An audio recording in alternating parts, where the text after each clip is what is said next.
नमस्कार, जय हिंद। बहुत बहुत स्वागत है आपका। मैं हूं राजेश शर्मा। आप देख रहे हैं मेरा YouTube चैनल राजेश गुरुजी। दोस्तों, अगर आप हमारे चैनल पर नए हैं तो चैनल को सब्सक्राइब जरूर कर दें। आज की वीडियो में हम आपको बताना चाहते हैं पूरा काम अब ऑनलाइन होने वाला है। जैसा कि बच्चों को जो टीसी दी जाती थी वो भी अब ऑनलाइन जारी होगी। मध्य प्रदेश के अतिथि शिक्षकों की भर्ती भी ऑनलाइन हो रही है। अनुभव प्रमाण पत्र भी ऑनलाइन बन रही है, यानी ऑफलाइन कुल मिलाकर सारा काम बंद कर रही है लोक शिक्षण संचालनालय। इसी को लेकर बड़ा अपडेट है। तमाम अतिथि शिक्षकों के लिए धमकी दी जाती है कि हम आपको हटा देंगे। बहुत से अतिथि शिक्षक कमेंट्स कर रहे हैं, सर मुझे शाला प्रभारी कहते रहते हैं कि हम आपको अगले सत्र में नहीं रखेंगे, हम आपको हटा देंगे। अब जहां तक अतिथि शिक्षकों की भर्ती भी ऑनलाइन हुई है तो शाला प्रभारी को क्या दिक्कत है? आखिरकार ये शाला प्रभारी अपने लोगों को रखना चाहते हैं मित्रों, इसलिए आपको आरोप प्रत्यारोप लगाते रहते हैं। लेकिन अगर किसी भी अतिथि शिक्षक के साथ ऐसा अन्याय होता है तो वो कलेक्टर, जिला कलेक्टर के पास में जाकर अपनी जो पीड़ा है वो सुना सकता है। आखिरकार ऐसा होने नहीं देंगे हम। और तमाम अतिथि शिक्षकों का कहना है सर कि अतिथि शिक्षकों के लिए विभागीय परीक्षा, नियमितीकरण और अनुबंध जैसी जो आदेश हैं उनको जल्द से जल्द जारी करवाओ, जिससे कि तमाम अतिथि शिक्षक जो परेशान हैं, जो हर सत्र हट जाते हैं, नए रख लिए जाते हैं, जिससे कि इस प्रक्रिया से वो बच सके। लेकिन मैं आपको बताना चाहता हूं एक बड़ा अपडेट है ऑनलाइन के संबंध में।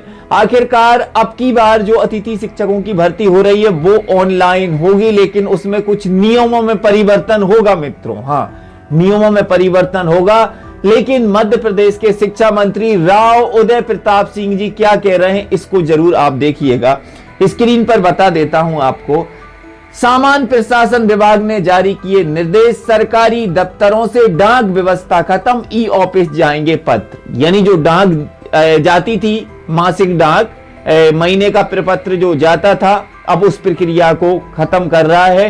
पूरी प्रक्रियाएं ऑनलाइन होंगी। आने वाले समय में जो भी प्रशिक्षण वगैरह होंगे वो भी ऑनलाइन होंगे। तो यहां पर आप देख सकते हैं अभी कुल मिलाकर कुछ काम ऑफलाइन होते हैं, लेकिन सारे काम ऑनलाइन ही होंगे।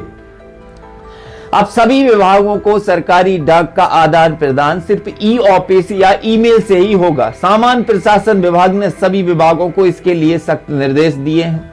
विभाग ने कहा है कि छुट्टी के आवेदन, यात्रा कार्यक्रम, वेतन पत्रक, बैठकों की सूचना, नागरिकों की शिकायतें, सरकारी कार्यक्रमों की जानकारी, निविदा प्रक्रिया और अधीनस्थ कार्यालयों से जुड़ी सामान्य जानकारी सिर्फ ईमेल या ई ऑफिस से ही भेजी जाए। इनके लिए अलग से हॉट कॉपी भेजने की जरूरत नहीं है। अगर किसी पत्र पर हस्ताक्षर की जरूरत है तो उसे डिजिटल साइन कर मेल करना होगा। दरअसल कुछ विभाग भी दस्तावेजों को हस्तांतरित प्रतियां मांगते हैं। इससे दोहरी प्रक्रिया बनती है और समय, स्टेशनरी, डाक, प्रिंटर और कागज पर खर्च बढ़ता है। ई ऑफिस लागू होने के बाद इन खर्चों को कम करने की योजना थी, लेकिन कई विभागों के अधिकारी दस्तावेज का प्रिंट निकालकर उस पर हस्ताक्षर कर उसे स्कैन कर ईमेल करते हैं। यह तरीका बंद होगा। ईमेल से प्राप्त डाक को सीधे ई ऑफिस पर पीडीएफ में अपलोड किया जाएगा, उसका प्रिंट नहीं निकाला जाएगा। सभी विभागों को निर्देश दिए गए हैं कि अधीनस्थ कार्यालयों से भी डाक सिर्फ ईमेल या ई ऑफिस से ही लें।